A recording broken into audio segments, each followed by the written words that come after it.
আজকে আমার মনটা অনেক খুশি ভাই, কারণ আজ আমার মনের আশা পূরণ হয়ে গেল। অনেক দিন ধরে আশা করছিলাম আমি একটা ক্যামেরা ব্লগ ভিডিও বানানোর জন্য। মোবাইল দেয়া ব্লগ ভিডিও বানাতে আমার একটু অসুবিধা হয়, যার জন্য সেই স্বপ্নটা আজ পুরো হয়ে গেল ভাই। কিছুদিন আগে আমি ফ্লিপকার্টের মধ্যে এই ক্যামেরাটা অর্ডার দেই, তার 1 সপ্তাহ 10 দিন পরে এই ক্যামেরাটা আমার হাতে এসে পড়ে।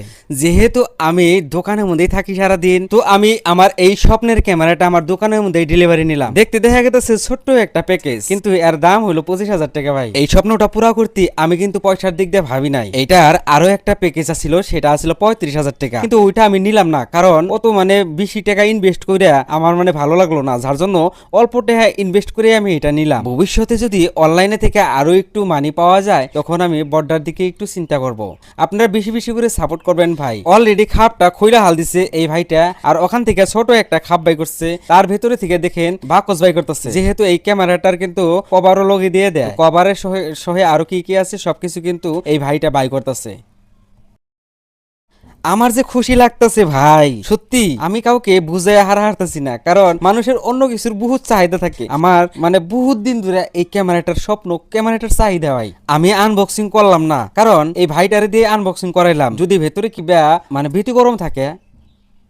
অলরেডি খাপটাও বাই করছে, এখন ব্যাটারিটাও বাই করবো, তারপরে দেখেন এই যে অরিজিনাল বস্তুটা কিন্তু বাই করে ফেললো। এটা যখন বাই করব তখন কিন্তু অন করা হবো।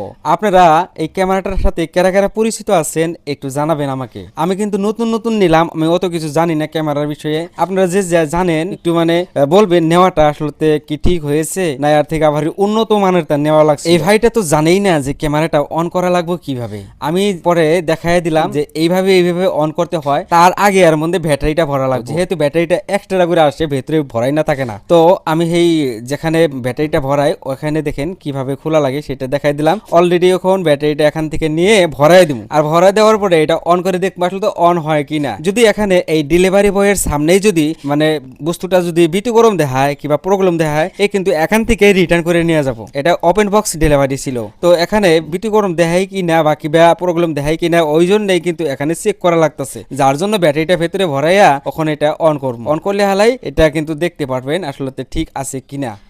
অলরেডি কিন্তু মালটা অন হয়ে গেল। অন হওয়ার পরে এখানে সেটআপ করা লাগে, যে সেটআপ গুলা এখানে এখন করা যাব না, কারণ করতে হলে একটা কিউআর কোড আসবো, কিউআর কোড স্ক্যান করা লাগবে, মেলা ঝামেলা। এটাই বোঝা গেল যে বস্তুটা ঠিক আছে, যার জন্য এখন পেমেন্টটা করা হইতাছে। অন্য সাইডে দেখছেন যেহেতু দোকানের মধ্যে আইছে ডেলিভারি দিবার নিকা, অন্য সাইডে দেখতে পারতেছেন দুইটা মেয়ে মানুষ আসছে দোকানে, ওরা রিচার্জ ভরাবো। তো দেখুন না রিচার্জ ভরাবো, দেখেন ওখানে মোবাইলটা খুলতেছে কিংবা সিমের প্রবলেম হয়েছে, যার জন্য। তো এদিকে কিউআর কোড স্ক্যানের জন্য ওই স্ক্যানার চাইছে, তো স্ক্যানার তো ওখানে দেওয়া যাবে না, কারণ এটা দিবার গেলে মোবাইলের মধ্যে একটা অ্যাপস ইনস্টল দেওয়া লাগবে, সেই অ্যাপসে থেকে আবার